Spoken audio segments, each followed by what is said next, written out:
AG ನ್ಯೂಸ್ಗೆ ಸ್ವಾಗತ. KPCC ಅಧ್ಯಕ್ಷ ಡಿಸಿಎಂ ಡಿಕೆ ಶಿವಕುಮಾರ್ ವಿರುದ್ಧ ನೇರವಾಗಿ ಮಾತನಾಡಿದ ಸಚಿವ ರಾಜಣ್ಣ ಹೇಳಿಕೆ ಬಗ್ಗೆ ಇಂದು ಮಾಜಿ ಸಂಸದ ಡಿಕೆಶಿ ಸಹೋದರ ಡಿಕೆ ಸುರೇಶ್ ಪ್ರತಿಕ್ರಿಯೆ ಕೊಟ್ಟಿದ್ದಾರೆ. ಬೆಂಗಳೂರಲ್ಲಿ ಮಾತನಾಡಿದ ಅವರು, ರಾಜಣ್ಣಗೆ ಅಧ್ಯಕ್ಷರ ಮೇಲೆ ಪ್ರೀತಿ ಗೌರವ, ಹಾಗಾಗಿ ಅವರ ವಿರುದ್ಧ ಮಾತನಾಡುತ್ತಾರೆ.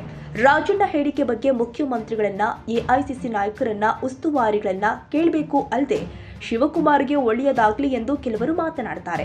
ಎಷ್ಟು ತಡ್ತಾರೋ ತಟ್ಲಿ, ಶಿವಕುಮಾರ್ ಹೇಳ್ತಾರಲ್ಲ, ಬಂಡಿಯನ್ನ ಕೆತ್ತಿದ್ರೆ ಶಿಲ್ಪಿ, ಹಾಗೆ ಎಂದಿದ್ದಾರೆ. ಇನ್ನು ಕೆಪಿಸಿಸಿ ಕಾರ್ಯದರ್ಶಿ ಜಿಸಿ ಚಂದ್ರಶೇಖರ್ ವಿರುದ್ಧವೂ ಕೂಡ ಮಾತನಾಡಿದ ಕುರಿತು ಪ್ರತಿಕ್ರಿಯೆ ನೀಡಿದ ಅವರು, ಕಾರ್ಯಾಧ್ಯಕ್ಷರಿಗೆ ಕೊಂಬು ಇದೆಯಾ ಇಲ್ವಾ ಎಂಬ ಬಗ್ಗೆ ಪಕ್ಷ ತೀರ್ಮಾನ ತೆಗೆದುಕೊಳ್ತಾರೆ. ಪ್ರೀತಿ ಜಾಸ್ತಿ ಆಗಿ ರಾಜಣ್ಣ ಮಾತನಾಡುತ್ತಾರೆ ಎಂದಿದ್ದಾರೆ. ರಾಜಣ್ಣ ಅವರಿಗೆ ಡಿಕೆ ಶಿವಕುಮಾರ್ ಅವ್ರ ಮೇಲೆ ಪ್ರೀತಿ ಜಾಸ್ತಿ, ಗೌರವ ಜಾಸ್ತಿ, ಅದಕ್ಕೆ ಆ ರೀತಿ ಹೇಳಿದ್ದಾರೆ. ಹೇಳಿದ್ನಲ್ಲ, ಅವ್ರಿಗೆ ಅಧ್ಯಕ್ಷರ ಮೇಲೆ ಅವರಿಗೆ ಬಹಳ ಪ್ರೀತಿ ಗೌರವ, ಹಾಗಾಗಿ ಅವರು ಅವಾಗವಾಗ ಮಾತಾಡ್ತಾರೆ.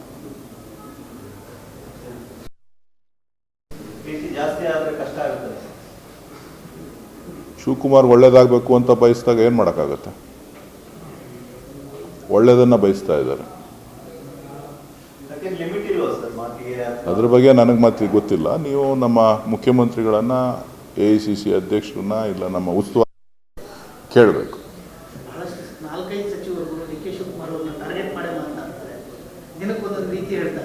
ಇಲ್ಲ ಗೊತ್ತಿಲ್ಲ, ಒಟ್ಟಾರೆ ಶಿವಕುಮಾರ್ ಒಳ್ಳೇದಾಗಲಿ ಅನ್ನೋ ಭಾವನೆ ಎಲ್ರಿಗೂ ಇದೆ, ಹಾಗಾಗಿ ಹೇಳ್ತಾರೆ. ಒಳ್ಳೆ ಚೆನ್ನಾಗಾಯ್ತಲ್ಲ, ಶಿವಕುಮಾರ್ ಅವಾಗವಾಗ ಹೇಳ್ತಾ ಇರ್ತಾರಲ್ಲ, ಬಂಡೆ ಕೆತ್ತಿದ್ರೆ ಆಕೃತಿ ಆಗುತ್ತೆ ಮತ್ತು ಸೊ ಅದನ್ನು ಅವಾಗವಾಗ ಪೆಟ್ಟು ಬಿದ್ದಾಗೆಲ್ಲನೂ ಅದು ಒಂದು ಶಿಲೆಯಾಗಿ ಹೊರಹೊಮ್ಮಲಿಕ್ಕೆ ಸಾಧ್ಯ ಆಗ್ತದೆ. ಸೊ ಒಳ್ಳೆಯದನ್ನು ಬಯಸ್ತಾ ಇದ್ದಾರೆ, ಒಳ್ಳೆಯದಾಗುತ್ತೆ. ನನಗೆ ಗೊತ್ತಿಲ್ಲ, ಎಷ್ಟೆಷ್ಟು ತಟ್ತಾರೋ ತಟ್ತಾ ಇರಲಿ. ಖಂಡಿತ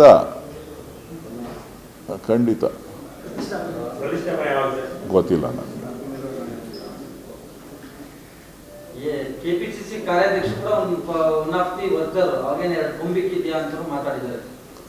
ಅದು ಪಕ್ಷ ತೀರ್ಮಾನ ತಗೊಳ್ತದೆ, ಅವ್ರು ಕೊಂಬಿದೆಯಾ ಇಲ್ವಾ ಅಂತ.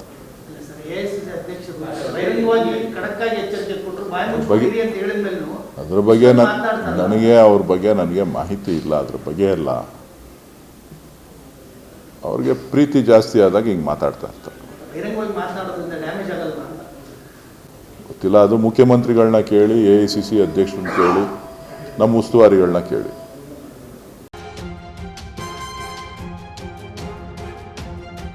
ಕನ್ನಡಿಗರ ಮೆಚ್ಚಿನ ನಿಮ್ಮ ಎಜೆ 24/7 ನ್ಯೂಸ್ ಕನ್ನಡ ವಾಹಿನಿ ಇದೀಗ ಟಿವಿಯಲ್ಲಿ ಲಭ್ಯ.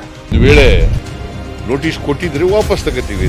ಇವತ್ತು ವಕ್ಫ್ ಪ್ರಾಪರ್ಟಿ ಅಂತೇಳಿ ಬರ್ತದೆ ಅಂತ ಹೇಳಿದ್ರೆ ರೈತರ ಬೀದಿಗೆ ಬಂದ್ರೆ ಏನ್ ಮಾಡ್ಬೇಕಾಗತ್ತೆ?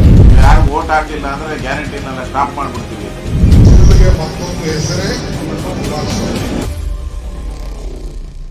ಕರ್ನಾಟಕ ಮತ್ತು ದೇಶ ವಿದೇಶ 360 ಡಿಗ್ರಿ ಸುದ್ದಿ ಹಾಗೂ ಉತ್ತರ ಕರ್ನಾಟಕ, ಬೆಳಗಾವಿ, ಬಾಗಲಕೋಟೆ, ಧಾರವಾಡ, ಹಾವೇರಿ, ಗದಗ, ಬಿಜಾಪುರ ಜಿಲ್ಲೆಯ ಕ್ಷಣ ಕ್ಷಣದ ವಿವರವನ್ನ ಪಡೆಯುವುದಕ್ಕೆ ಎಜೆ 24/7 ನ್ಯೂಸ್ ಕನ್ನಡ ವಾಹಿನಿಯನ್ನ ಲೈಕ್ ಮಾಡಿ, ವಿಡಿಯೋಗಳನ್ನ ಶೇರ್ ಮಾಡಿ, ಕಮೆಂಟ್ ಮಾಡುವ ಮೂಲಕ ನಮ್ಮ ವಾಹಿನಿಗೆ ಸಹಕಾರ ನೀಡಿ ಮತ್ತು ಚಾನೆಲ್ ಅನ್ನ ಸಬ್ಸ್ಕ್ರೈಬ್ ಮಾಡಿ.